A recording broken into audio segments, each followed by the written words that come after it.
어떻게 좀 관객들에게 보이는지 또 많은 얘기들을 좀 해주실 수 있으면 그것도 좀 되게 좋을 것 같다는 생각을 하고요. 저는 그 후로도 계속 이제 다큐멘터리 이 작업을 계기로 해서 어떻게 보면 좀 용기를 얻어서 계속 다큐멘터리 작업을 해나가고 있고, 그 후로 뭐 한 장편 2편 더 작업하고 뭐 단편 영화도 한 2편 작업을 하는 식으로 계속 좀 다큐멘터리 작업을 이어오고 있습니다. 그리고 거주지는 뭐 약간 지방으로 좀 이전을 해가지고 주로 대구에서 이제 작업들을 좀 해왔었습니다. 예, 반갑습니다.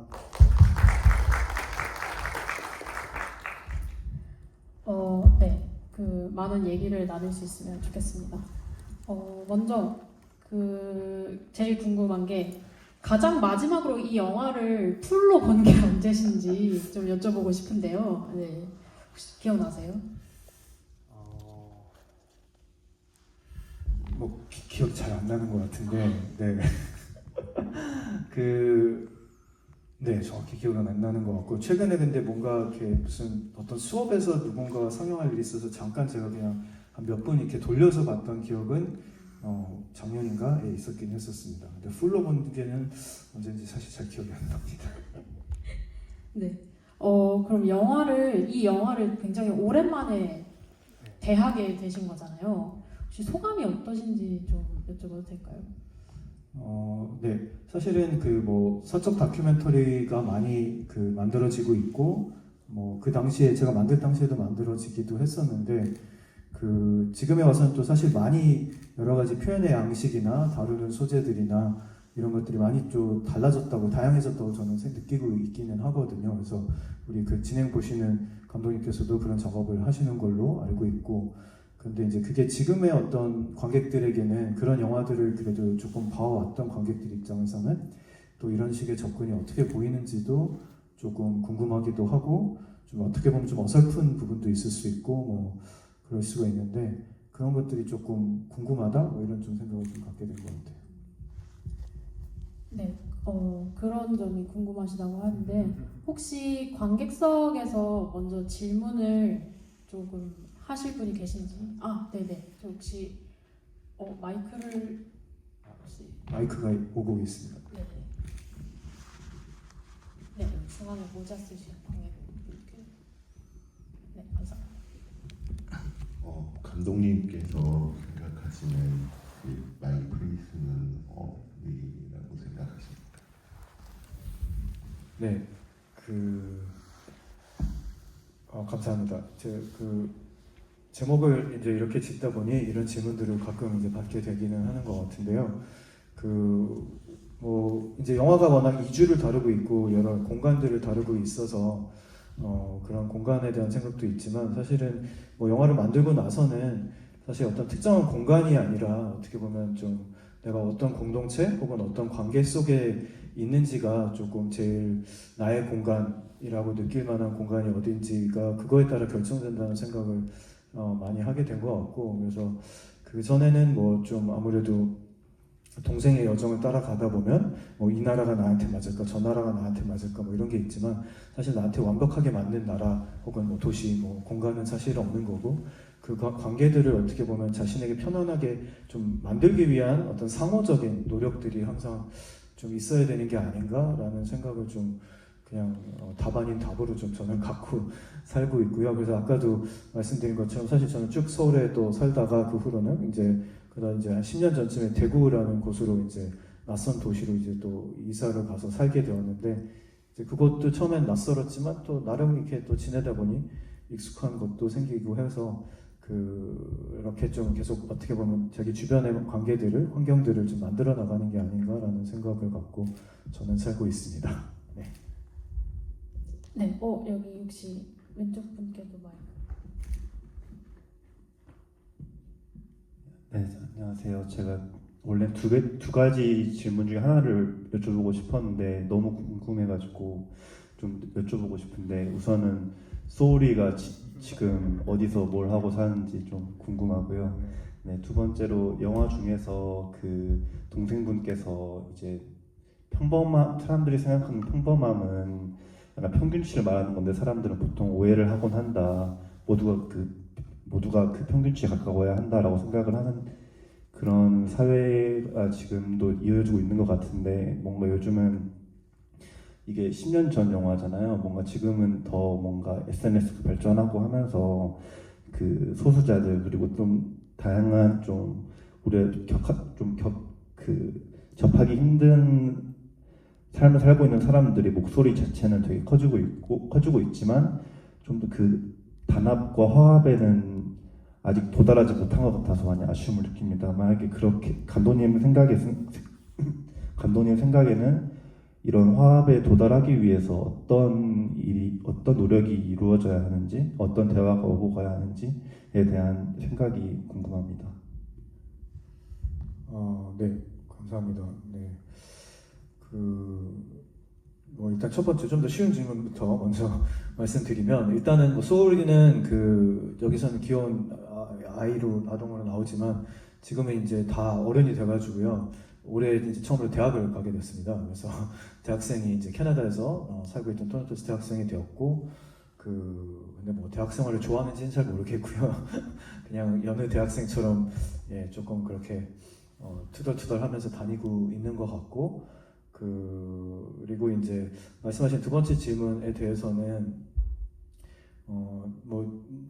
말씀하신 것처럼 진짜 많이 조금 한국 사회 같은 경우에는 지난 10년 사이에 그런 변화들은 많이 있었던 것 같아요. 어떤 소수자들이 조금 더 가시화될 수 있었던 여러 가지 이제 운동들과 그 공간들이 많이 넓어지기는 했던 것 같고 뭐 그런 면은 좀 다행스러운 부분들도 있는 것 같지만 또 반대로 지난 10년이 말씀하신 것처럼 어떻게 보면 혐오와 또 갈등과 이렇게 서로 소통이 안 되는 정도의 어떤 뭐 원한과 뭐 이런 것들이 더 커지게 된 또 10년이지 않았나라는 생각도 들고 또 둘은 어떻게 보면 뭐 기술만의 문제는 아니겠지만 공교롭게도 둘 다 어떻게 보면 SNS나 뭐 전화기나 뭐 이런 것에 또 둘 다 강하게 영향을 받은 부분인 것 같아요. 그래서 어떤 양면적인 성격을 또 보여주고 있는 것 같은데 뭐 많이들 말씀하시는 거지만 어떻게 보면 좀 그런 SNS 공간이나 온라인 공간에서는 사실 좀 뭐 저는 유의미한 어떤 대화가 이루어지긴 저는 힘들다고 느끼는 편이라서 좀 거기서 나와가지고 이런 오프라인 공간에서 좀 서로 다른 사람들끼리도 좀 얘기를 많이 하고 서로 얼굴도 마주하고 뭐 그럴 수 있는 자리들이 일단은 공간들과 자리들이 그리고 그런 노력들이 좀 많이 필요하지 않나 그리고 좀 서로 이야기에 좀 귀 기울여 듣고 또 다시 우리가 어떻게 보면 좀 상식이라고 생각할 수 있는 기초적인 사실들, 팩트들에 대해서 합의할 수 있는 것들이 좀 확립이 돼야 될 것 같고 그거를 위해서는 사실은 어떻게 보면 좀 책임 있는 좀 공적인 기관들이 어떤 한 사회의 공론장에 좀 최소한을 그러니까 우리가 의견은 다를 수 있고 뭐 진보 보수가 다를 수도 있고 뭐 남녀가 다를 수도 있고 여러 가지가 다를 수는 있어도 그래서 최소한 합의할 수 있는 어떤 기본 팩트들은 좀 국가가 됐던 뭐 학교가 됐던 공교육이 됐던 아니면 뭐 언론이 됐던 그런 역할들을 좀 해주는 게 더 좀 필요한 것 같은데 좀 어떻게 보면 그런 기관들조차도 이 좀 양극화된 어떤 싸움에 좀 휘말리고 있는 것 같아가지고 좀 중심을 좀 못 잡고 있어서 더더욱 이런 소통이 안 되는 혹은 혐오가 커지는 상황이 좀 이어지지 않나라는 생각을 제가 불현듯 질문을 주신 덕분에 좀 하게 된 것 같고요. 그게 또 이런 영화가 좀 새로운 환경에 놓인 처음 받아보는 질문이라서 감사합니다. 감사합니다. 네, 좋은 질문 감사합니다. 혹시 또 뭐 질문 가지고 계신 분 있으실까요? 네. 캐나다라는 그 사회가 그 영화 감독 이번에 매기강 그분 같이 어릴 적에 많이 차별을 받았다 그러시는데 지금 한국 사회보다 더 좀 살기가 외국인들이 살기가 더 나은 건지 아니면 지금 미국이나 뭐 캐나다 쪽에서도 외국인들 다 나가라고 그러고 뭐 그런 지금 현재 상황이 어떤지 좀 궁금합니다. 네. 근데 뭐 저도 캐나다를 가본 지가 너무 이제 오래돼가지고 이제 저 영화가 상영할 당시에 어떻게 다행히 토론토에 있는 핫덕스 영화제라는 캐나다 영화제에서 상영을 해서 그때 가본 게 저는 마지막이 된 셈인데 그러니까 그것도 한 10년, 11년 전인데 이제 저도 그냥 간접적으로 뉴스나 동생을 통해서 이제 들은 것들로는 그 말씀하신 것처럼 사실 매기강이 저보다는 한 몇 살 더 위에 이제 그 연배 분이신 것 같고 그때는 정말 이제 아시아계가 워낙 소수였기 때문에 그런 차별을 많이 받으셨을 것 같고요. 그리고 뭐 제가 자라날 때만 해도 뭐 그 정도까지 뭐 이렇게 어떤 노골적인 차별이나 어려움은 저는 뭐 크게는 없었던 거라고 느끼기는 했었어요. 다만 이제 은근하게 친구들은 다 백인이거나 뭐 유대인이거나 뭐 이러기 때문에 어쩔 수 없이 제가 느꼈던 소외감 같은 것들이 뭐 있기는 했었고요. 그래서 어떤 문화적 주류가 아니다라는 걸 끊임없이 이제 그 환기 받을 수 있는 수많은 어떤 이렇게 그 은근한 장치들은 뭐 항상 있었던 것 같기는 합니다. 근데 지금에 와서는 사실은 또 워낙 이제 뭐 중국계 이민자들도 되게 많아지고 한국계도 워낙 많아지고 또 뭐 인도계 뭐 이런 쪽에서들 뭐 러시아 뭐 동유럽 이런 쪽에서도 많이 가고 뭐 이란이나 이런 데서도 많이 가기 때문에 사실 훨씬 저는 뭐 다양해졌다고 저는 알고는 있고요. 그래서 그리고 이제 북미권에서 이제 차별과 혐오도 커지고 있지만 사실 그 차별과 혐오가 어떻게 보면 그 이전 세대에 한 10년, 20년간 다문화주의가 워낙 광범위하게 확산이 되면서 거기에 대한 사실은 저는 백래시, 역풍의 성격이 있다고 저는 생각을 하거든요. 그러니까 지금 트럼피즘도 사실은 그 이전까지의 뭐 클린턴이나 이런 정부 하에서 자유무역과 뭐 다문화주의와 이런 거를 교류와 개방을 정말 있는 힘껏 했었기 때문에 생기는 약간 반작용인데 그래서 그 얘기는 거꾸로 어쨌든 그게 그래도 그 사회에서는 조금 더 어쨌든 좀 더 메인스트림이 돼가고 있는 과정이라고 저는 알고는 있습니다. 그래서 뭐 그렇다고 당연히 무슨 차별이 없어졌다는 건 아니지만 적어도 그런 목소리를 내는 것 자체가 어떻게 보면 좀 더 정당화가 되고 어떤 소수의 문화나 그런 것들을 내는 게 이제 더 정당화되고 있다고는 좀 알고는 있습니다. 그리고 그래서 그런 면에서는 좀 소수 인종으로서 살기 뭐 권리가 좀 나아진 점도 있고 또 그거에 따른 그걸 이제 안 입고하거나 못 견뎌 하는 이제 과거의 어떤 좀 백인 주류 문화에 이제 익숙한 사람들에 대한 또 역풍 동시적으로 일어나고 있어서 좀 그런 환경이 아닐까라고 저는 좀 짐작을 하고요. 그리고 그냥 이제 에피소드로는 사실 옛날에 제가 어렸을 때는 그 캐나다가 워낙 다문화주의를 이제 약간 거의 국시로 약간 홍보하는 사회이다 보니까 그 해마다 이제 가을 되면 무슨 이렇게 각 민족 문화별로 축제를 하는 게 항상 있어요. 그래서 저도 항상 어렸을 때 갔던 기억이 나는데 그때 이제 한국도 쪽 이제 관을 가보면 항상 이제 공간을 빌려가지고 뭐 한국 음식 같은 거 비빔밥 나눠주고 뭐 그 무슨 그리고 이제 꼭 뭐 김덕수 사물놀이 패가 와가지고 이제 사물놀이를 시전을 하고 그런 식으로 이제 주로 근데 한국 교포들이 그냥 1년에 한 번쯤 이렇게 우리끼리 좀 우리 문화를 즐기는 자리매김을 했던 걸로 기억을 하는데 지금 이제 동생 얘기를 들어보니까 자기 오랜만에 그런 자리를 한번 가봤더니 한국인이 거의 안 보인더라는 거예요. 대부분 이제 각종 민족과 인종의 사람들이 다 K-팝 때문에 모여가지고 거의 그게 이제 하나의 약간 순례지처럼 돼가지고 이제 어떤 K-컬처의 좀 위상이 이렇게 좀 달라졌다. 그래서 예전에는 어떻게 보면 각 민족별로 자기 문화를 조금 즐기고 약간의 교류가 일어나는 정도였다면 지금은 또 여러 가지가 많이 좀 그런 면에서 좀 달라지고 있다는 생각은 좀 들기는 합니다. 네. 감사합니다. 네, 혹시 또 네 여기 가운데 계시는 분. 아니 영화사에 감상했습니다. 그 영상을 보면서 감독님께서 초반에 영화 관련 일이 시작하실 때 어려우셨던 점이 있으셨던 걸로 아는데 근데 동생분께서 이제 소울이가 어떤 앞으로 인생을 살아가면서 하나의 동기부여가 됐듯이 감독님께서 영화 일을 계속 하시게 되는 어떤 동기부여가 되셨던 일이 있었는지 궁금합니다. 뭐 영화에서 나온 여러 가지 고민을 많이 할 당시에는 사실은 그래서 뭐 전혀 다른 직업도 많이 알아보기도 하고 또 캐나다에 이제 제가 그 동생 집에서 촬영을 하면서 그게 이제 그 친구가 다니던 대학교에 있었는데 이제 대학들이 뭐 우리나라도 그렇지만 이제 학과 박람회, 뭐 직업 박람회 뭐 이런 걸 가끔 할 때가 있어서 그런데도 일부러 가가지고 뭐 캐나다에서 무슨 석사를 따야 되나 뭐 이런 것도 알아보기도 하고 뭐 여러 분야를 알아봤던 기억도 나기는 해요. 그래서 사실은 정말 이제 여러 가지 진로 고민도 많이 하던 때이긴 했었는데 근데 뭐 결국 결과적으로는 어떻게 보면 제가 느끼기에는 이 작품이 저에게는 좀 앞으로 나갈 수 있는 큰 동인이 됐던, 아마 이 작품이 없었더라면 아마 저는 뭐 다른 직업을 찾아서 다른 곳에 있지 않았을까라고 생각이 들기는 하는데, 이 작품이 이제 워낙 저는 좀 사적이고 개인적이고 또 사실 전혀 좀 보편적이지는 않은 이야기라고 저는 많이 생각을 하면서 영화를 완성하고,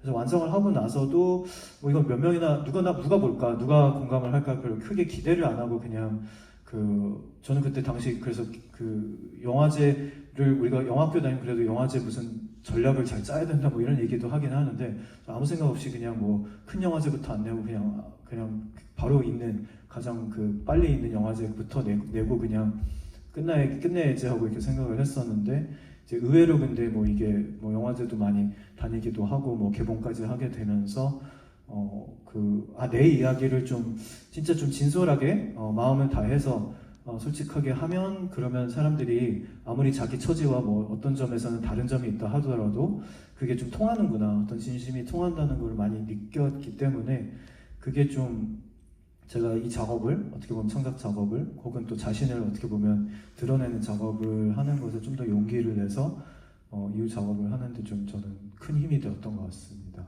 예. 네, 혹시 또 다른 질문 있으신 분 계실까요? 네, 네네네. 여기 앞에 계신 분 혹시?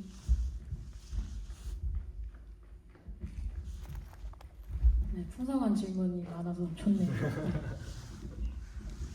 예, 10년 전에 그 극장에서 보고 그때도 GD에서 봤던 게 생각나는데, 이게 마침 이걸 해가지고 되게 반가워가지고 오늘 봤는데요. 이제 혹시 그때 제가 여쭤보기는 그 아빠가 있었잖아요. 근데 맨 이 영화 뒷부분에서도 아빠가 없으니까 어떻게 될까 걱정하시는 그게 있었는데, 그게 어떻게 됐나 그게 좀 궁금한데요. 네, 어쨌든 뭐 동생은 어쨌든 아버지 없이도 뭐 키울 생각이 있고 뭐 그렇게 쭉 했었고, 그래서 캐나다에 가서 이제 쭉 있었는데, 초반에는 연락이 뭐 아예 없지는 않았던 걸로 알고는 있는데, 근데 뭐 어쨌든 같이 뭐 크게 왕래를 하거나 그러지는 않은 걸로 이제 쭉 지내왔었습니다. 그래서 소울이도 뭐 아빠의 존재는 알고 뭐 그런 이야기들은 이제 너네 아빠는 원래 뭐 하던 사람이다 뭐 이런 것들 등등은 이제 뭐 얘기들 듣고 하긴 하는데, 크게 또 어떤 추억이나 그런 기억이 크게는 없기 때문에 크게 찾지는 않는 것으로 저는 알고는 있어요. 근데 뭐 궁금은 할 수 있겠죠. 예. 그래서 뭐 그것 때문에 혹시 걱정하시는 대로 무슨 네네. 그러니까 예, 그런 거는 뭐 제가 걱정했던 게 어떻게 보면 좀 기우였던 것 같기는 합니다. 그래서 적어도 제가 알기로는 제가 쭉 같이 살았던 건 아니기 때문에 어떤 다른 부분에 고민이 있었는지는 모르겠지만, 제가 알기로는 크게 그것 때문에 뭔가가 특별한 문제가 생기거나 그러진 않았던 것 같습니다. 그러면 혹시 그럼 조카하고 요새도 뭐 한국어로도 잘 대화하시고 사실 올 여름에 이제 한국을 잠깐 왔다 가서 이제 같이 놀러 다니기도 하고 영화도 보고 이제 하기는 했었고요. 한국말은 아무래도 이제 그렇게 능숙하게 하지는, 많은 교포들이 그렇지만 능숙하게 하지는 못하고, 근데 다만 어른들이 하는 얘기는 좀 어려운 단어를 제외하고는 대충 뉘앙스나 맥락은 알아듣고요. 그리고 이것도 이제 아까 얘기했던 K 콘텐츠 위상이 높아짐에 따라서, 최근에는 이제 이 친구도 한국 유튜브에 그 또래 20대 남자애들이 좋아하는 한국 유튜브 유머라든지 게임이라든지 이런 것들을 많이 좋아해가지고, 그걸 통해서 아주 이제 한국말 은어들이라던가 줄임말들이라던가 욕들이라던가 이런 게 많이 이제 늘어가지고, 그래서 그런 거는 그 한국말이 이제 많이 그런 걸 통해서 많이 늘고, 또 그러다 보니 관심이 생겨서 관련된 또 드라마를 보거나 영화를 보거나 이런 것도 있어가지고요. 그래서 그런 걸 통해서 어느 정도 한국말에 대한 이제 감각은 계속 유지를 하겠다라는 생각은 들었어요. 그리고 마침 한국에 와 있는 동안에 한 달 정도 어학 코스를 또 다니기도 했었습니다. 한국 이렇게 외국인들을 위해서 하는 그런 것들이, 프로그램들이 있더라고요. 그래서 그런 것도 해서 한국말도 배우기도 하고 잘 했던 것 같습니다. 보니까. 그 마이플레이스를 10년 만에 보니까 솔직히 저도 내용은 알고 있었는데 영상이 새롭다고 해야 되나? 몇몇 장면은 기억이 나는데 대부분의 장면들은 이걸 다 썼나? 잊어버렸더라고요. 근데 혹시 이게 참 마이플레이스 2라고 해야 되나? 10년 뒤의 이야기를 그러니까 또 만드시면은 괜찮지 않을까 연속 작품으로 그런 생각이 드는데 혹시 제작하실 생각이 있으신지? 현재로서는 크게는 없는 것 같고요. 사실은 만든 당시에는 하도 이제 이런 질문을 제가 많이 받았었기 때문에 저도 그 조그만 촬영을 했던 기억이 있기는 한데, 근데 지금으로서는 크게 어떤 방향이나 주제가 이렇게 딱 보이지 않는 한 현재로서는 그러지는 않을 것 같기는 합니다. 네. 동생분이 교육학과 나와가지고 초등학교 선생님 하시려고 했다는데 제가 그 직장 나온 사람이 없어가지고 못 하셨는데 그 외에 뭐 어디 취업을 하셨나요? 네. 근데 이제 그 학교 선생님이 딱 되지는 못했던 것 같고요. 못했고요. 다른 쪽 진로들을 이제 지금 알아보고 해가지고 회사를 다니고 이런 것들은 하고 있습니다. 네. 네. 역시 사적 다큐의 감독으로서의 가장 큰 책임은 최근의 출연진들의 근황을 알려줘야 한다는 그런 책임이 따르는 것 같습니다. 네, 혹시 또 질문 있으신 분 있으실까요? 네, 없으면은 제가 조금 말을 좀 더 보태도록 하겠습니다. 또 생각나시는 거 있으면 언제든지 손을 들어주시면 바로 마이크를 건네드리도록 하겠습니다. 일단 저는 이 영화를 사실 앞에 관객분처럼 제가 이거 고등학생 때 개봉을 했더라고요. 그래서 그때 극장에서 봤던 기억이 있어요. 극장에서 봤었는데 사실 그때는 이제 다큐멘터리를 엄청 좋아해서 막 이것저것 찾아보던 때였는데 그때는 사실 뭔가 크게 이해를 다 못했던 것 같아요. 이 어떤 여동생분이나 이 사람의 어떤 고민이라던가 이 감독의 고민이라던가 이 가족의 고민이 뭔가 저에겐 너무 어른의 고민처럼 느껴져서 뭔가 되게 뭘까 약간 그리고 그냥 가족의 이야기로서 뭔가 받아들였던 게 있는데 최근에 이거를 다시 보게 됐는데 너무 공감 가는 거예요. 진짜 그 세월을 체감을 했고 또 저는 초반부에 특히 여동생분이 이제 결혼을 건너뛰고 임신부터 먼저 했다. 이제 이 부분에서 이제 그게 되게 흥미로웠던 게 지금 제가 20대 후반, 이제 30대 초반 친구들이랑 이제 많이 또래를 형성을 하고 있는데, 최근에 이제 그 연예인분들이 많이 비혼 출산을 몇 명이 하셨잖아요. 그러면서 이제 비혼 출산이 되게 이슈가 됐었는데, 이제 그 비혼 출산이라는 어떤 선택지가 되게 제 또래 여성들 사이에서 어떤 하나의 선택지로 뭔가 떠오르기 시작했던 거예요. 그래서 최근에 이제 제 또래 여성 친구들이랑 이제 그런 얘기를 했었어요. 막 입양과 비혼과 출산에 대해서. 근데 이제 놀랍게도 몇 명 친구들이 자기는 비혼 출산을 원한다라고 얘기도 했었고 그런 상황에서 이제 이거를 보니까 되게 어떤 뭐라 해야 되나 약간 시대의 선구자라고 할까요? 그러니까 저희 또래 여성들 입장에서 보면 진짜 저 시대에 저런 결정을 하고 근데 그게 되게 뭔가 처음에는 가족분 특히 아버지가 이제 많이 받아들이시지 못했잖아요. 많이 이제 감독님도 되게 이게 맞아? 막 약간 이런 식으로 질문을 하시고 그랬을 때 저렇게 뭔가 저지르고 뭔가 앞서 나아가는 그런 어떤 여성에 대한 뭔가 존경심이랄까 이런 게 좀 많이 느꼈었고요. 그래서 뒤로 갈수록 이제 감독님의 어떤 그 가정의 역이민 스토리와 그리고 이제 어떤 적응을 하는 것 그리고 내 자리를 만드는 것 이런 것에 대한 이야기를 이제 하시는데 처음에는 역 이민이라는 개념이 조금 저도 생소했던 것 같아요. 그래서 이런 개념이 있나? 이런 사람들이 있나? 라는 생각을 했었고 그래서 아마 감독님도 그거를 그 감독님이 역으로 이민했다라는 그 상황에 대해서 개념으로 접하신 게 되게 막 옛날부터 인식을 하고 있었던 건 아닌 건 맞아요? 네, 아닌 것 같은데 이 많은 복잡한 감정들을 이 개념에 담기지 않은 많은 복잡한 감정을 하나의 영화로 정리하느라 되게 고생이 엄청 많으셨을 것 같아요.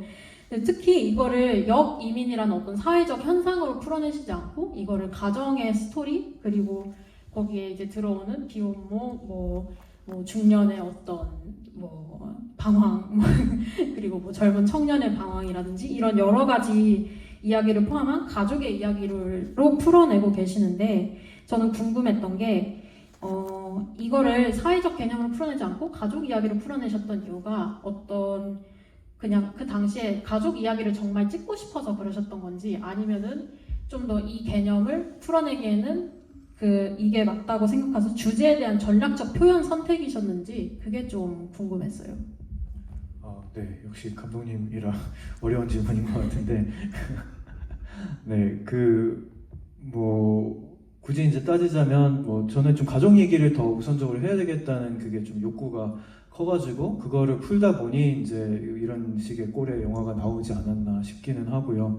특별히 뭐 여기민에 대한 이슈를 다뤄봐야겠다 이런 생각을 뭐 먼저 하거나 그걸 강하게 하지는 않았던 것 같아요. 그래서 오히려 그런 거는 나중에 이제 조금 이거를 거리를 두고 한번 봤을 때 이런 테마가 있구나라는 게 이제 살짝 느껴지게 할 정도만 있으면 되겠다는 생각은 나중에 하게 된 것 같고, 일단은 어떻게 보면 좀 그 이전까지도 저한테는 뭐 창작을 하기 이전에도 좀 가족의 이야기가 항상 좀 그냥 안에만 꾹꾹 담아두고 있었던 이야기고, 굳이 누구한테 얘기를 하거나 뭐 얘기해도 아무도 잘 못 알아들을 거라고 생각하기도 했었던 거라서, 이거를 그래서 한 뭐 오랫동안 이제 20-30년간 꾹꾹 담아오다 보니까 이제 언젠가는 하고 싶다는 욕구가 그만큼 좀 커졌고, 그게 그때쯤이 돼서 이제 제 인생의 그때쯤이 돼서 그게 비등점을 넘어서 이제 좀 동생을 통해서, 동생을 계기로 해서 좀 그 이야기가 좀 나오게 된 것 같고요. 이제 그러다 보니까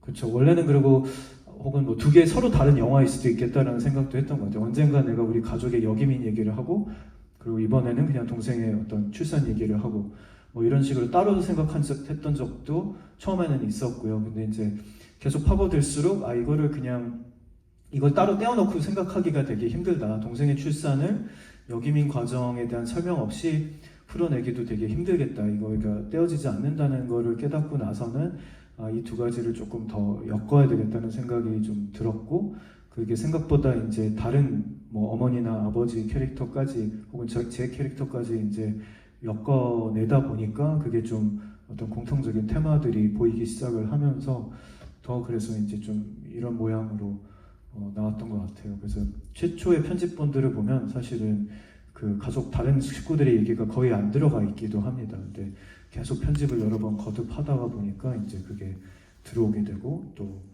필요에 따라서는 뭐 부모님 추가 인터뷰를 또 갑자기 편집하는 와중에 또 추가 인터뷰를 하기도 하고, 뭐 그렇게 해서 좀 진행이 됐던 것 같아요. 네. 혹시 또 질문 있으시면 언제든 자유롭게 손을 들어주시고요. 그럼 또 궁금한 게, 이거를 그럼 어느 정도 찍으셨던 거예요? 얼마나 오랫동안? 네. 뭐 사실 이제 제가 영화 만들 당시에 이거 뭐 개봉하고 할 당시에는 한 7년이라고 얘기를 하기는 하거든요. 그래서 뭐 그러니까 왜냐면 소리가 태어날 때와 이제 그 끝날 때쯤 이제 7살 뭐 이때쯤 되기 때문에 이제 7년인데, 근데 사실은 이제 그 두 사람이 이제 캐나다로 넘어가면서 한 중간에 한 3-4년은 뭐 보지도 못했던 시기가 있기 때문에 이제 초반에 뭐 1-2년 찍고, 그 다음에 이제 마지막에 한 또 2-3년 정도 찍고 뭐 이렇게 했던 것 같습니다. 이 찍으면서 이 다큐에 대해서 많은 그 생각의 변화가 있었을 것 같아요. 그래서 처음에는 뭐 동생 얘기로만 하려고 하셨다던가, 근데 그럴 때마다 이거를 어떤 식으로 정리를 하셨었는지 그게 방법이 좀 궁금하긴 합니다.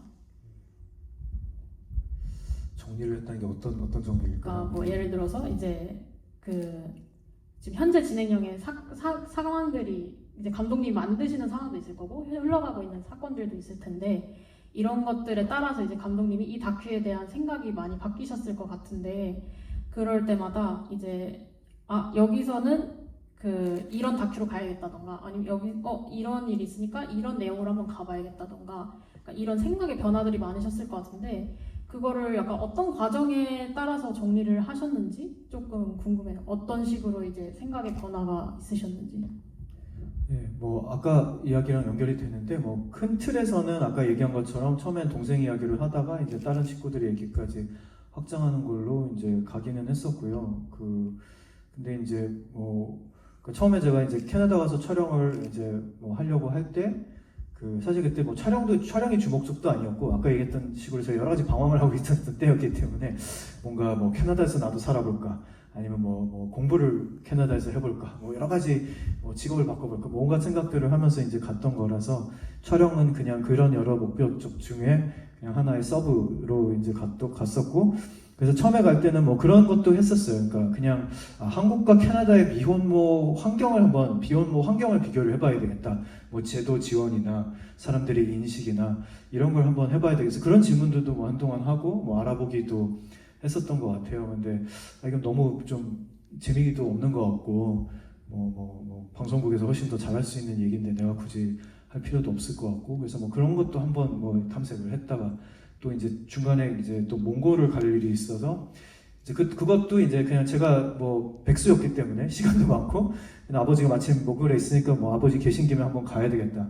근데 간 김에 또 카메라도 그냥 들고 가야 되겠다 하고 근데 이제 마침 또 이런 뭐 고민들을 하고 있던 차에 있었기 때문에 이제 그러다 보니까 또 아버지의 삶에 대해서도 좀 돌아보게 되고 또 그 뭐 왜 몽골에 왔을까 뭐 이런 것도 좀 너무 의아하기도 하고 그래서 그런 것들을 좀 그 꼭 이 프로젝트와 연결이 직접적으로 되지는 않더라도 어떻게 보면 이제 제가 고민이 많기 때문에 좀 타인에게 이제 타인들도 어쨌든 그 과정을 삶의 여러 선택들을 뭐 거쳐가면서 이어져 왔기 때문에 그 선배들의 고민을 한번 들어보고 싶다는 마음으로 좀 아버지 얘기도 좀 들어보고 또 어머니 얘기도 들어보고 뭐 그랬던 것 같아요. 근데 그러다 보니까 좀 의외로 또 재밌는 이게 뭐 아버지 얘기도 되게 재밌는데 또 몰랐던 것들도 되게 많이 알게 돼서 저로서도 되게 신기하기도 했었고 그러면서 이제 작은 연결고리들이 이제 조금씩 보이기 시작했던 것 같기도 해요.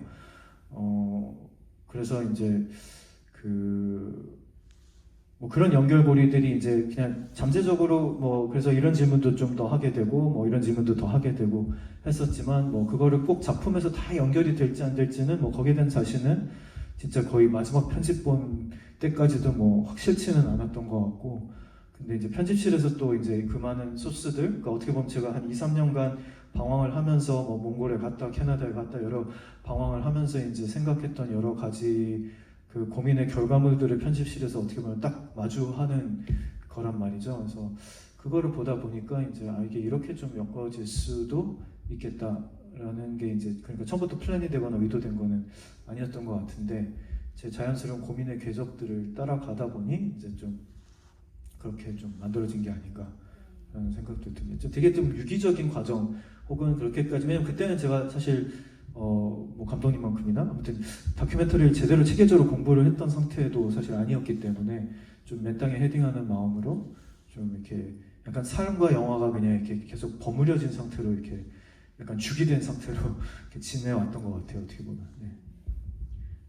그 삶과 영화가 버무려진 그 상태에서 그럼 한마디로 이제 방황을과 함께 만드셨던 다큐멘터리잖아요. 감독님도 그런 영화. 네네. 저도 그랬는데 그래서 문득 궁금해진 게 그게 그랬던 이유가 뭔가 그때 감독님이 하필 방황하는 시기여서 그러셨던 건지 아니면 이게 사적 다큐이기 때문에 그런 건지 아니면 다큐멘터리이기 때문에 그런 건지 좀 궁금하기도 합니다. 네, 뭐 일단 방황하는 시기였기 때문에 그런 것도 있었던 것 같고요. 그리고 어쨌든 마침 내가 카메라를 들기로 그러니까 동생 출산을 계기로 카메라를 들기로 해서 이제 기왕 사놓은 게 있는 거죠 카메라를. 그리고 이게 익숙해졌고 가족들을 찍는 것도 가족도 익숙해졌고 저도 익숙해졌고 뭐 이런 게 있기 때문에 그게 뭐 좋은 계기점은 됐던 것 같아요. 물론 그게 영화 시점으로는 7년 전의 계기점이었지만 그래도 그때 계속 똑같은 카메라를 7년 동안이나 이제 계속 들고 다니면서 촬영을 했던 셈이었고 그래서 그것도 저한테는 어떻게 보면 행운이었고 근데 이제 그 7년 전에는 그렇게까지 고민이 심하진 않았기 때문에 제가 조금 찍다가 관둔 거예요. 내가 봤을 때는 이거 별로 작품이 안 나올 것 같은데 혹은 내가 생각한 대로 안 풀리는구나 하고 그냥 그때는 쉽게 그냥 접고 또 다른 제가 뭐 극영화 일이나 뭐 여러 가지 일을 그때 했었던 건데 근데 이제 그 후에 7년 뭐 5-6년 후에 이제 여러 가지 고민이 많아지면서 그거를 좀 고민을 풀기 위한 도구가 이제 카메라가 좀 많이 되지 않았나라는 생각은 들고요. 그래서 제 좀 생애사적인 어떤 그 타이밍에 하필이면 카메라가 그래도 있었기 때문에 좀 그게 좋은 계기점이 되었고 그리고 뭐 카메라뿐만이 아니라 사실은 이제 저 역시도 감독님처럼 이제 영화를 본격적으로 하기 전에 그 사적 다큐를 많이 봤었거든요. 이제 그 당시에 어쨌든 한국 사회 2000년대 넘어오면서 디지털 카메라와 더불어 여러 사적인 이야기들이 많이 있으면서 이런 가족 이야기도 되게 소소해 보이는 이야기도 이야기가 될 수 있구나. 또 사람들에게 어떤 공감이나 메시지를 전달할 수 있구나라는 어떤 제 그냥 머리 뒷속에 어떤 레퍼런스가 있기는 했었기 때문에 그게 저한테 계속 그래도 이거는 뭔가 될 수가 있을지도 몰라라는 좀 암시를 함께 주지 않았나. 그러니까 뭐 카메라만 있어서는 안 됐었겠죠. 그걸 봤었기 때문에 좀 그런 게 있지 않았나 싶긴 합니다. 네. 혹시 또 네. 이 질문. 간단한 질문 하나만 더. 그 영화에서 그 따님하고 아버님하고 이제 멱살잡이를 했을 때가 그 아주 어렸을 때 중학생 때 저도 저희 아들하고 멱살잡이 한 적이 있는데 그 생각이 잠깐 나서 여쭤보는데요. 그 캐나다에서 한국으로 온 어떤 문화적인 그 또래 친구들과의 그 관계가 안 돼서 그 문화적인 차이인지 아니면 10대 요새 말하는 그 어린 그 점점 연령이 낮춰지면서 사춘기가 가는 것 같이 그런 현상인지 참 궁금하네요. 네. 뭐 둘 다였을 것 같은데요. 근데 당연히 이제 캐나다 여기민을 왔기 때문에 겪는 어려움들이 좀 많이 컸던 것 같고 동생한테는 그 시기가 딱 이제 우리가 보통 얘기하는 중2 정도 때였던 것 같기는 해요. 그래서 중학교 넘어가면서 특히나 더 동생이 여러 고민이 더 많이 있었고 여러 불안들이 많이 있었던 것 같고 그래서 뭐 거기에는 뭐 여러 가지 뭐 외모에 대한 한국 사회의 또 어떤 외모에 대한 또 그런 것도 있고 또 뭐 공부를 당연히 이제 학업 스트레스가 많으니까 이제 나는 오빠만큼 공부를 못한다라던가 뭐 주변에 내가 원하는 만큼 뭐를 못하는 것 같다라던가 뭐 그래서 또 한동안은 그래서 또 동생이 그럼 내가 공부가 아니라면 내가 잘할 수 있는 뭔가 다른 그러니까 이 친구도 워낙 문화나 영화나 뭐 음악 이런 걸 또 좋아하는 친구여가지고 또 뭐 악기도 이것저것 배우기도 하고 뭐 춤도 배우고 뭐 되게 여러 가지를 또 많이 했었던 시기가 있었어요. 근데 이제 사실은 또 자기 또 성에 차는 만큼 어떤 성과가 보이지도 않고 그런 이제 나는 무엇이 내가 뭘 내세울 수 있는 정체성이 있을까라는 그런 이제 많이들 하는 그 시절의 고민들 때문에 더 그런 게 힘들었던 게 있었던 것 같고 근데 이제 그런 가운데서는 당연히 이제 만약에 거기 남아 있었더라면 조금 더 다양한 개성이 이제 존중을 받고 또 다양한 특기들이 존중을 받고 뭐 그런 또 어떤 사회적인 압력, 획일화된 압력이 덜한 사회이기 때문에 이제 거기에 대한 계속 이제 그 사회에서 안 태어났으면 한 번도 경험 안 해봤으면 당연히 안 했을 생각이지만 그걸 또 경험을 또 해봤기 때문에 느끼는 어떤 그 막연한 동경 뭐 이런 것도 당연히 이제 계속 어떤 상실감으로서 좀 다가오고 뭐 그런 게 있었던 것 같긴 합니다. 그래서 복합적인 것 같긴 해요. 네, 다음. 네. 방금 이제 질문해 주신 것과 연관돼서 저도 말하려고 하는데요. 좀 전에 이제 감독님께서도 정말 카메라가 있었기 때문에 이 작품을 시작했다라는 거하고 또 연관이 되는 것 같습니다. 제 질문은 이 아버지와 딸의 이 정말 거칠고 어떻게 해결 못하는 이런 관계가 그 여동생 말에 의하면 아기가 태어난 이후에 많이 좋아졌다라고 했어요. 그래서 과연 이제 아기가 태어나서 좋아진 것일까? 아니면 이렇게 오빠가 카메라를 꾸준히 옆에서 담으면서 이 카메라가 혹시 자기 반영적 요소로 작용을 해서 이 가족들이 조금 더 다른 모습을 보이지는 않았을까? 그런 게 이제 고민이자 질문이었고요. 두 번째는 이제 정말 제목이 마이 플레이스인데 각 가족들이 어떻게 자기 자리를 잘 잡고 있는지 어떻게 생각하고 있는지 제목과 관련해서 답변 부탁드립니다. 네, 일단 뭐 어떤 카메라의 존재가 뭐 영향을 아예 안 끼치지는 않았겠지만 근데 또 워낙 이게 오랫동안 촬영을 하고 익숙해지고 또 식구고 뭐 이러다 보니까 저는 뭐 그것 때문에 크게 어떤 변화가 온 거는 아니지 않을까. 그러니까 카메라의 힘보다는 아기의 힘이 저는 훨씬 더 크다고 생각을 하거든요. 어떤 그 생명체와 새로운 생명체가 그 가족의 어떤 그 다이나믹을 바꿔놓는 게 사실은 뭐 저도 되게 놀라웠었던 것 같고, 그리고 어떻게 보면 그게 당연한 거잖아요. 우리가 하다못해 그냥 친구 관계에서도 한 명이 더 들어오면 약간 그 분위기가 달라지고 뭐 이러는 것처럼 사실은 그게 가져온 변화가 되게 큰 것 같고요. 그리고 그래서 이제 좀 당연히 이제 그러니까 아버지도 아이를 너무 워낙 좋아하시고, 저희 부모님은 둘 다 아이를 되게 좋아하는데, 근데 좋아하시고, 그러니까 이제 아버지도 당연히 기분이 좀 좋아지시고, 또 자기 아이를 또 좋아해 주는 걸 보는 그 엄마 동생의 마음도 당연히 이제 좋아지는 게 있고, 또 아이를 낳고 나서 이제 갖게 되는 어떤 좀 그 삶에 대한 약간의 거리나 여유가 또 동생에게도 당연히 저는 좀 생겼다고 느끼기는 하거든요. 그러니까 좀 이만큼 날이 서 있던 것들도 어느 정도는 조금 여유를 갖게 되는 부분들이 또 있어가지고, 그런 것들이 이제 종합적으로 좀 어우러지면서, 그리고 동생 입장에서도 아버지랑 한참 떨어져 있었던 겁니다. 그러니까 캐나다에 자기 혼자 어렸을 때가 어쨌든 성인이 돼서 그 몇 년간을 공부하고 뭐 떨어져 있고 하면서 되게 오랜만에 이제 그 원가족과 함께 동거를 하는 상황이어가지고, 아마 이제 그 옛날의 감정들도 당연히 떠오를 수는 있지만, 또 어떻게 보면 좀 새로운 사람을 만나는 것 같은 또 그런 거리감도 뭐 없지 않아 좀 있지 않았을까 싶기도 하고, 그래서 그게 낳는 어색함도 있지만, 또 그게 어떻게 보면 관계를 또 리셋할 수 있는, 갱신할 수 있는 좀 그런 작용도 하지 않았나라는 생각은 하게 됩니다. 그리고 두 번째 질문에 대해서는 뭐 저는 여전히 마이플레이스는 계속 몇 살이 돼도 계속 찾아가는 과정이 아닌가라는 생각은 드는데,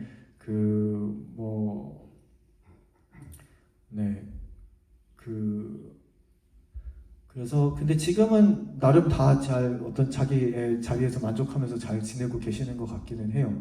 그래서 어머니 아버지도 이제 많이 지금은 이제 또 연로하고 편찮으신 데도 많고 뭐 병원 신세도 많이 지시게 되면서 이제 불편하신 것들도 있지만, 그 안에서 좀 어떤 노년 안에서 이제 좀 자기의 페이스를 좀 찾아가시면서, 이제 내가 너무 막 젊은 사람처럼 활동하거나 뭐 이럴 수만은 없겠구나.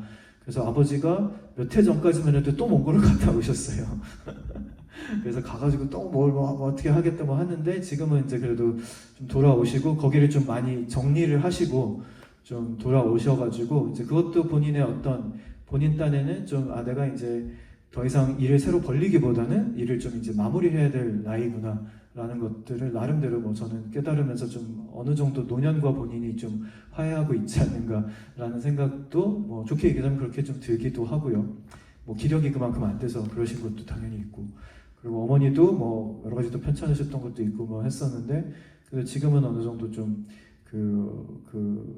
뭐 하시는 일이 조금 있으셔가지고 그 일도 조금 하시면서 또 자기 생활을 나름대로 영위를 잘 하고 계셔서 저는 좋은 것 같기는 합니다. 그리고 동생도 어쨌든 뭐 직장을 다니다가 지금 또 새로운 걸 또 뭔가 해보려고 다시 또 공부를 지금 하고 있는데, 그것도 저는 뭐 잘 되면 좀 좋은 본인이 만족할 수 있는 좀 생활을 할 수 있을 것 같아서 그것도 좀 좋을 것 같습니다.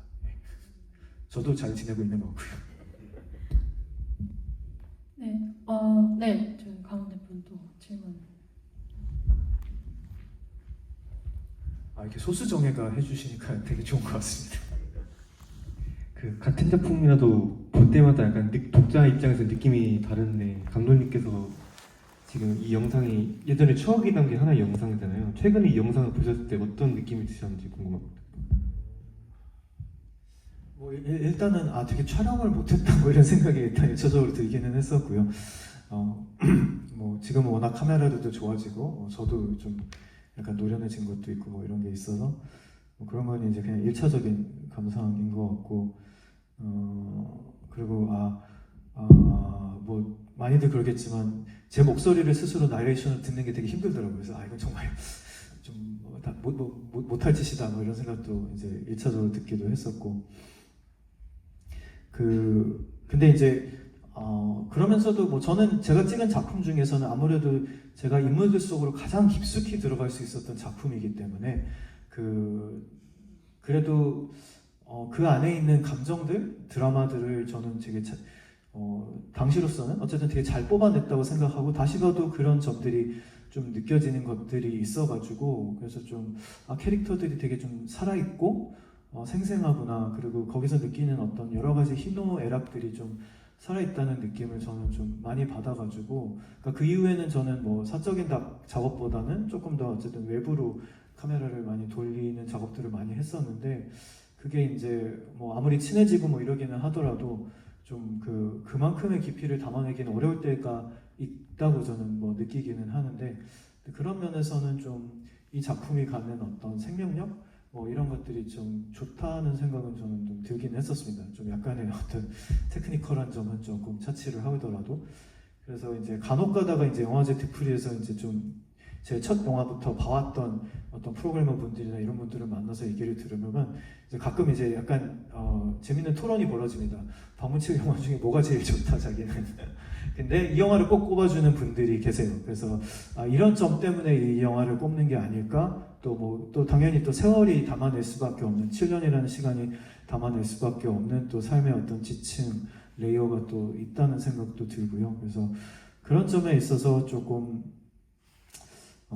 제가 좀 애정하게 되는 그런 점은 좀 있는 작품인 것 같습니다. 네, 이제 거의 막바지쯤 온 것 같은데 혹시 또 질문을 있으신가요? 네, 그러면 제가 조금 어디? 죄송합니다. 네네네, 여기 한 분 더.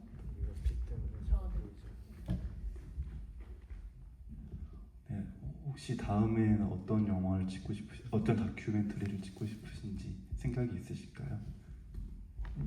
네. 사실 그래서 이제 뭐 그냥 간단히 말씀드리면 대구로 간 이후로 제가 대구에 경상도에 처음 가보고 뭐 여러 가지가 낯설었는데 그 두 번째 영화는 성주라는 지역에서 사드 반대 운동을 특히 이제 젊은 여성들, 애엄마들 이런 분들이 하셨어서 그분들을 위주로 좀 작업을 했던 게 있었고요. 그리고 또 대구에 또 퀴어 축제가 이제 서울 다음으로 오랜 역사를 갖고 있는 그래서 아니 이렇게 보수적인 지역에서 어떻게 퀴어 축제가 있을까라는 호기심에서 출발을 해가지고 찍은 단편 영화가 있었고요. 그리고 최근에는 어쨌든 위안부 피해 생존자인 김순학 선생님이라는 분의 일대기를 다룬 보드랍게라는 작품을 이제 하기는 했었고 이게 어쩌다 보니 계속 이제 대구 3부작 뭐 아니면 2부작 뭐 이런 건데 대구에 또 소재를 잇는 또 하나가 이제 지금 사실 작업하는 게 있습니다. 몇 년 전부터 작업을 하고 있는데 아직 너무 마무리를 지금 제가 못 짓고 있어가지고 좀 저를 괴롭히고 있는데 대구에서 이슬람 사원을 건축을 둘러싼 갈등이 있었어요. 그래서 뉴스에도 간혹 뭐 돼지머리를 뭐 이렇게 앞에다 내놓고 뭐 이러는 이제 일들이 뉴스에서 아마 보셨을 수도 있는데 좀 왜 이런 갈등이 좀 벌어지고 이게 어떻게 좀 왜 이렇게까지 오랫동안 이렇게 지속이 되면서 해결이 안 될까? 어떤 공존의 방법은 정녕 없는 건가? 뭐 이런 거를 좀 질문하는 작업을 좀 하고 있는데 그 질문이 워낙 어려운 만큼 영화를 만드는 것도 지금 힘들고 아까 이제 처음 말씀하신 지금 한국 사회가 워낙 좀 서로가 소통이 안 되거나 뭐 적대가 골이 깊어지거나 감정의 골이 깊어지는 것 때문에 그런 거에 대한 작업이라고 볼 수도 있을 것 같긴 합니다. 네, 감독님의 작품에서는 항상 소통과 그와 관계된 사람들이 항상 중요한 어떤 이슈인 것 같은데요.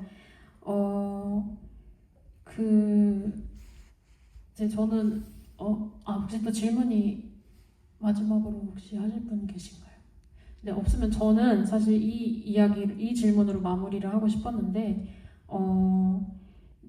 그러니까 다들 그런 때가 있잖아요. 특히 방황을 심하게 할 때, 이제 다들 자신의 이야기를 영화 또는 작업으로 꺼낼 때가 예술가로서 살면서 한 번쯤은 있을 텐데, 그때 감독님께서 이 마이 플레이스를 만드실 때 가장 크게 용기 냈던 것이 무엇인지, 그리고 그게 지금은 이제 어떤 식으로 영화를 만들 때 적용이 되는지 그거를 좀 마지막으로 질문을 하고 싶습니다.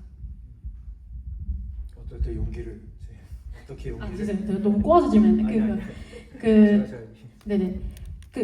마이 플레이스를 만드실 때 자기 얘기를 어쨌든 처음으로 긴 영화로 하셨는데 그때 어떤 부분에서 가장 큰 용기를 내셨었는지, 그리고 그때 냈던 용기가 이 이후에 작업들을 하실 때 어떤 식으로 좀 변형이 되거나 적용이 됐었는지 궁금합니다. 네. 사실 자기를 드러내는 게 당연히 좀 창피하기도 하고 뭐 여러 가지 두렵기도 하고, 또 저만 드러내면 상관없는데 제 식구들, 제가 사랑하는 식구들까지 또 조카까지 이제 드러내야 되기 때문에 이제 거기에 대한 책임을 내가 어떻게 어디까지 질 수 있을까에 대한 사실 고민이 제일 좀 크기는 했었고요. 근데 사후적으로 생각하면 이제 관객들의 반응을 보고서, 제가 특히 첫 상영의 반응을 보고서 많이 좀 위안을 얻고, 이게 부모님을 모시고 이 영화를 같이 봐도 되겠다, 혹은 뭐 이게 뭐 나중에 개봉을 해도 되겠다, 뭐 이런 용기를 그때는 어쨌든 사후적으로는 냈었는데, 그 이전에는 좀 뭐 그런 게 또 있었던 것 같아요. 저도 이제 여러 가지 뭐 영화나 뭐 이런 공부를 하다 보니 예전부터 어쨌든 훌륭한 예술은 원래 이렇게 어떤 제사의 일부였다고 이제 저는 뭐 배우긴 했었습니다. 고대 그리스 때부터 사실은 여러 예술 양식들이 발전을 한 것이, 그 춤이 됐던 노래가 됐던 뭐가 됐던, 사실은 신께 드리는 제사에서 출발을 한 것이고, 그 제사가 잘 성공적으로 먹히기 위해서는 사실 무엇보다 제물이 중요한데, 그러니까 무엇을 희생양 삼아 가지고 올릴 거냐 제물에다가. 근데 희생양이라는 것도 이게 항상 우리가 그렇죠, 뭐 이제 뭔가 싱싱한 양을 올린다든지, 아니면 어떤 문화에서는 그 첫째 아들을 희생물로 올려야 그게 희생으로 인정을 받는다든지 뭐 이런 게 있는데, 어떻게 보면 제 삶에 있어서 되게 중요하고 내밀하고 이제까지 아무한테도 얘기 안 했던 좀 부분을 어떻게 보면 꺼내는 그것 자체가 저한테는 큰 희생 양이고 재물이라고 좀 생각을 했던 것 같아요. 그래서 이게 이만큼 나한테 그런 좀 꺼내기 힘든 것일수록 또 좋은, 그게 또 어떤 재물이 되고 예술이 될 수 있는, 그게 좀 승화가 될 수 있는 가능성이 있지 않을까라는 생각을 좀 하게 되는 것 같고요. 그리고 그런 면에 있어서는 내가 이후 작품에 있어서도 항상 생각하는 지침은 아니긴 하지만, 그래도 이제 좋은 작업은 어떻게 보면 저 좋은 영화를 보면 저 사람은 진짜 자기의 진짜 영혼을 꺼내놨구나, 혹은 자기 심장을 꺼내놨구나, 뭐 이런 작품들이 있습니다. 진짜 보면 저 목숨 걸고 만들었다라는 생각이 드는 것들이 있는데, 그런 작품일수록 공감의 폭도 당연히 크고요. 보는 관객도 즐겁고 작품도 좋은 것 같아서, 저도 이제 제 가족 얘기를 하는 건 아니지만 작업에 있어서 내가 얼마만큼 그 고민의 폭이라든지 내 어떤 고민의 깊이를 내어놨는가, 작품이 안 풀리면, 그러니까 지금 작품도 안 풀리고 있는 것 같기도 한데 혹시 그런 부족함이 있는 건 아닐까라는 좀 생각을 가끔씩 하게는 되는 것 같아요. 네, 감사합니다. 네, 그러면은 오늘 와주신 관객분들, 그리고 너무 열심히 질문해주신 관객분들께 다시 한번 감사 말씀드리고, 오늘 함께해주신 감독님께도 감사하다는 말씀드립니다. 네, 그럼 오늘 GV는 여기서 마치도록 하겠습니다. 네, 다들 감사합니다. 네, 감사합니다. 네, 끝까지 남아주시고 얘기해주셔서 감사합니다. 감사합니다. 고급 질문. 역시.